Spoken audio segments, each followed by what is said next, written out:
મારું નામ નાથાભાઈ સામરાભાઈ અથવા હું રાજગો બ્રાહ્મણ છું. છેલ્લા 30 વર્ષથી જામનગર રહું છું. 25 વર્ષથી હું ખાખીનગર રહું છું. અહીંયા કોઈ માણસ નહોતું.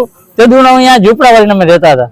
5-7 વર્ષથી અમે ભઠ્ઠીમાં કામે જઈને માંડ મકાન બનાવ્યા. એમાં ધરતીકંપમાં મારે એકવાર મકાન પડી ગયા. સરકારે અમને સહાય કરી મકાન બનાવ્યા.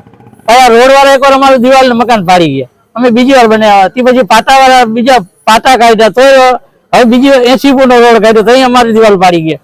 હવે અમે માંડમાં અહીંયા નભીએ છીએ. અહીંયા મેં ઝાડ વાવ્યો 25 વર્ષથી પીપળાના ઝાડ નીચે હું નાનકડો ધંધો હલાવું છું અને મારું ગુજરાન ચલાવું છું.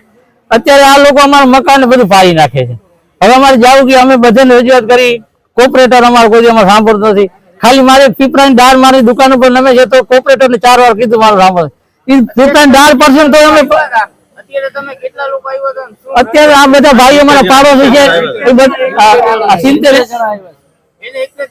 અત્યારે અમે 70 થી 80 જણા બધા મારા પાડોશી મારા ભેગા આવ્યા છે. અમારી સહાય અહીંયા અમારે કોઈ સાંભળતું નથી. એ કે સાઈન કરી દે રોડ આવવાનો છે ઉપર જવાનો. હવે ભાઈ 80 ફૂટ નો રોડ છે.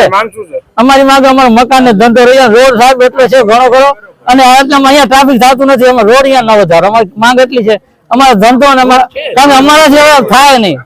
અમારાથી હવે બીજું થશે નહીં. બીજો ધંધો નથી. બીજો અમારે મજૂરી સાહેબ નથી સાહેબ. એટલે અમે કહીએ બાકી અમારે હવે અમે 3 દી અમે ખાધું નથી. લે રોટી આવી.